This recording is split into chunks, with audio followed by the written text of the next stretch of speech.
ஆலய தீபம் சேனல் நேயர்கள் அனைவருக்கும் என்னுடைய பணிவான வணக்கங்கள். இந்த 2025 வருடத்தில் நிகழ இருக்கின்ற குரு பெயர்ச்சிக்கான பலன்களை நம்ம பார்க்க போகிறோம். ஒவ்வொரு ராசிக்கும் தனித்தனியாக விரிவாக இந்த பலனை நீங்கள் பார்க்க போகிறீங்க. குரு பெயர்ச்சி என்னைக்கு நிகழப் போகிறது, எந்தெந்த நாள் எப்படி இருக்க போகிறதுன்னு முதல்ல நம்ம பார்க்கலாம். திருக்கணித பஞ்சாங்கத்தின்படி சித்திரை மாதம் 31ஆம் தேதி, ஆங்கில தேதிப்படி மே மாதம் 14ஆம் தேதி புதன்கிழமை இரவு 10:36 மணி அளவுக்கு ரிஷப ராசியில் இருந்து குருவானவர் மிதுன ராசிக்கு செல்ல போகிறார். இந்த பெயர்ச்சி 12 ராசிக்காரர்களுக்கும் வேறுபட்டிருக்கும். ஏன்னா குரு ஒவ்வொரு ராசிக்காரருக்கும் ஒவ்வொரு பாவத்தோடு சம்பந்தப்பட்டிருப்பார். அவர் செல்கின்ற நட்சத்திர கால் எந்தெந்த பாவத்தை சேர்ந்திருக்கு அப்படிங்கிறத பொறுத்தும் உங்களுக்கு நிகழ்ந்து கொண்டிருக்கக்கூடிய தசாபுக்தியின் அடிப்படையிலும் பலன்களானது ஒவ்வொருவருக்கும் வேறுபட்டிருக்கும். இப்போ பொதுவாக ஒவ்வொரு ராசிக்கும் எப்படி இருக்கு அப்படிங்கறத தான் இதுல நீங்க பார்க்க போறீங்க. உங்களுடைய ஜாதகத்தில் என்ன மாதிரி நடக்கும் அப்படிங்கிறது உங்களுடைய தசாபுக்தியோடு நீங்க இணைத்து பார்க்கும் பொழுது இன்னும் துல்லியமான பலன் உங்களுக்கு கிடைக்கும். இதுல அக்டோபர் மாதம் 18ஆம் தேதி அதிலிருந்து டிசம்பர் மாதம் 5ஆம் தேதி வரை அதிசாரமாக மிதுன ராசியிலிருந்து கடக ராசிக்கு குருவானவர் வேகமாக செல்கிறார். அதன் பிறகு மீண்டும் இங்க மிதுன ராசிக்கு வருகிறார். இதுதான் குரு இந்த 2025 வருடத்துல இருக்கக்கூடிய அமைப்பு. இப்போ ஒவ்வொரு ராசிக்கும் தனித்தனியே எப்படி குருவானவர் பலனை தரப்போகிறார்னு பார்க்கலாம். அன்பான தனுசு ராசி அன்பர்களே, 2025 வருடத்துல நடக்கக்கூடிய இந்த குரு பெயர்ச்சியானது தனுசு ராசிக்கு 6ஆம் இடத்தில் இதுவரை அமர்ந்திருந்த குரு 7ஆம் இடத்திற்கு பெயர்ச்சியாகிறார். உங்களுடைய ராசிநாதன் மற்றும் 4ஆம் இடத்திற்கு அதிபதியாக இருக்கக்கூடிய குரு 7ஆம் இடத்தில் அமர்ந்து அவருடைய பார்வையை 11, 1 மற்றும் 3 இந்த பாவங்களை பார்க்க போகிறார். சமசப்தமமாக உங்களுடைய ராசியை பார்வையிடுவது அப்படிங்கிறது தனுசு ராசிக்கு மிகப்பெரிய பலமாக இருக்கும். இதுவரையிலும் தடங்களாக இருந்த விஷயங்கள் எல்லாம் விலகி உங்களுக்கு எல்லாமே தடையின்றி நடைபெற ஆரம்பித்தது. நோய் நொடியால அவதிப்பட்டு கொண்டிருந்த தனுசு ராசி அன்பர்கள் அதிலேருந்து டக்குன்னு ஒரு வழி கிடைத்து வெளியில் வரக்கூடிய அமைப்பு இல்லையா?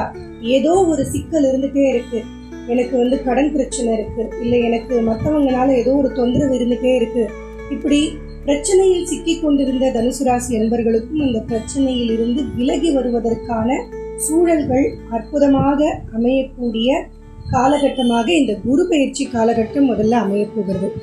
அடுத்து 7ஆம் இடத்தில் குரு அமர்ந்து உங்களுடைய ராசியை பார்க்கறதுனால அடுத்து என்ன ஒரு நல்ல பலன் அப்படின்னா, திருமண பேச்சுவார்த்தைகள் கைகூடி வரும்.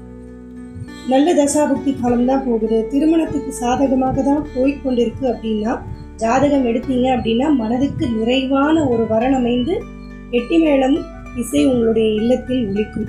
மகிழ்ச்சிகரமான சம்பவங்கள், திருமணம்னு மட்டும் இல்லை, மற்ற விஷயங்களும் மகிழ்ச்சிகரமான சம்பவங்களும் இல்லங்கள்ல நடைபெறும். குழந்தை பாக்கியம் இல்லை அப்படின்னு ட்ரீட்மெண்ட்லாம் போயிட்டு இருக்கோம், இந்த வருடமாவது எங்களுக்கு ஏதாவது சக்சஸ் வருமா அப்படின்னு கவலையோடு காத்து கொண்டு இருக்கக்கூடிய தம்பதிகளுக்கும் அந்த ட்ரீட்மெண்ட்ல ஒரு சக்சஸ் ரேட் கிடைச்சி உங்களுக்கு குழந்தை பாக்கியங்கள் கிடைக்க வாய்ப்புகள் உண்டு. கலைத்துறையில் இருக்கக்கூடியவர்களுக்கு நிறைய வாய்ப்புகளும் பாராட்டுகளும் சன்மானங்களும் கிடைக்கும். அதே மாதிரி எடுக்கின்ற முயற்சிகளில் அடுத்து நல்ல ஒரு வளர்ச்சியை காணக்கூடிய அமைப்பும் தனுசு ராசி அன்பர்களுக்கு உண்டு. இளைய சகோதர சகோதரர்கள், மூத்த சகோதர சகோதரிகள் இவர்கள் வழியிலெல்லாம் உங்களுக்கு நன்மைகள் நடைபெறுவதற்கான வாய்ப்புகள் உண்டு. உங்களுடைய வேலை செய்யும் இடத்தில் சக ஊழியர்களால இருந்த பிரச்சனைகள் எல்லாம் கொஞ்சம் கொஞ்சமாக விலகும். சொல்றதையே கேட்க மாட்டேங்கிறாங்க, இல்லை ஏதோ ஒரு ஈகோ ப்ராப்ளம் இருந்துட்டே இருக்கு, இல்லை அவங்க பேச வர்றது எனக்கு புரிய மாட்டேங்குது, இப்படி எந்த ஒரு பிரச்சனையாக இருந்தாலும் அதையெல்லாம் விலக போகுது. அதே மாதிரி நீங்க செய்கின்ற முயற்சியை உங்களுடைய மேலதிகாரிகள் பார்த்து அதை பாராட்டி அதற்கான சன்மானத்தையோ இல்ல ஒரு ப்ரமோஷன் போன்ற விஷயங்களையோ கொடுப்பதற்கான சாத்தியக்கூறுகள் உண்டு. இதெல்லாம் எந்த அளவுக்கு எனக்கு நடைபெறும் அப்படின்னு பார்த்தீங்கன்னா, தசாபுக்தி எந்த அளவுக்கு வலுவாக இருக்கோ அதன் அடிப்படையில் நடைபெறும். நல்ல ஒரு தசாபுக்தி காலங்களும் போயிட்டு இருக்கு, அதே நேரத்தில் குருவும் சாதகமாக நமக்கு கோச்சாரத்தில் வரார் அப்படின்னும் பொழுது நிச்சயம் நான் சொன்ன விஷயங்கள்ல நிறைய விஷயங்கள் பாசிட்டிவா உங்களுடைய வாழ்க்கையில நடைபெறும். தசாபுக்தி சாதகமாக இல்லை அப்படிங்கிற பட்சத்துல சொன்ன விஷயங்கள்ல ஏதாவது 1-2 நமக்கு நடைபெறுவதற்கான வாய்ப்புகள் நிச்சயம் உண்டு. ஆன்மீக ரீதியான ஈடுபாடுகள், நீங்க பிரார்த்தனை செய்து வைத்த விஷயங்கள், இதை எல்லாமே நீங்க நடத்தி கொள்வீங்க. புதிதாக தொழில் தொடங்கக்கூடியவர்களுக்கு சாதகமான ஒரு காலகட்டம். இந்த தொழிலை விரிவுபடுத்தணும், இல்லை நான் சுய தொழில் வியாபாரம் பண்றேன், அதுலேருந்து நான் கூட்டு தொழில் வியாபாரத்துக்கு மாறிக்கணும் அப்படின்னு நினைக்கக்கூடியவர்களுக்கெல்லாம் இந்த காலகட்டம் அற்புதமாக இருக்கும். உங்களுடைய ஜாதகத்தை ஒரு முறை பரிசோதனை செய்து பார்த்துட்டு அதுக்கப்புறம் அந்த முயற்சிகளில் நீங்க இறங்குனீங்கன்னா நன்மை உண்டு. திடீர் இடமாற்றங்கள் இல்லை திடீர் பிரயாணங்கள் அமைவதற்கான சாத்தியக்கூறுகளும் இந்த குரு பயிற்சி காலகட்டத்தில் உங்களுக்கு இருக்க வாய்ப்புண்டு. குழந்தைகளுடைய ஆரோக்கியத்துல மட்டும் கொஞ்சம் கவனமாக இருங்க.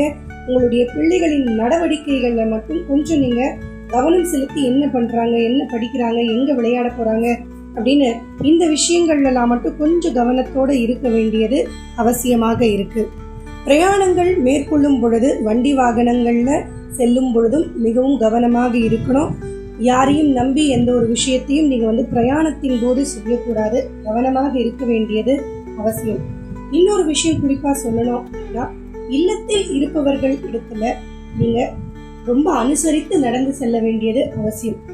நம்ம அம்மா தானே, நம்ம அப்பா தானே அப்படின்னு உரிமையில் சில விஷயங்கள் செய்ய போக அதனால் சில மனக்கசப்புகளோ சங்கடங்களோ இல்ல வாக்குவாதங்களோ வருவதற்கான வாய்ப்புகள் உண்டு. அதனால அங்க உரிமை இருந்தாலுமே சரி, கவனமாக பேசுவது, கவனமாக விஷயங்களை கையாளுவது அப்படிங்கிறது குடும்பத்தில் நீங்க செய்ய வேண்டும்.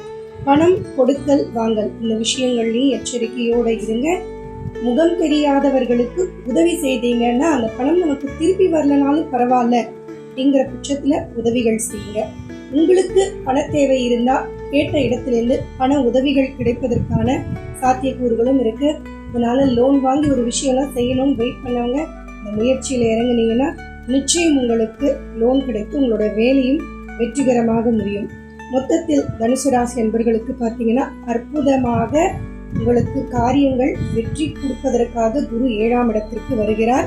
வாழ்த்துக்கள். மீண்டும் அடுத்த பதிவில் சந்திக்கிறேன். நன்றி, வணக்கம்.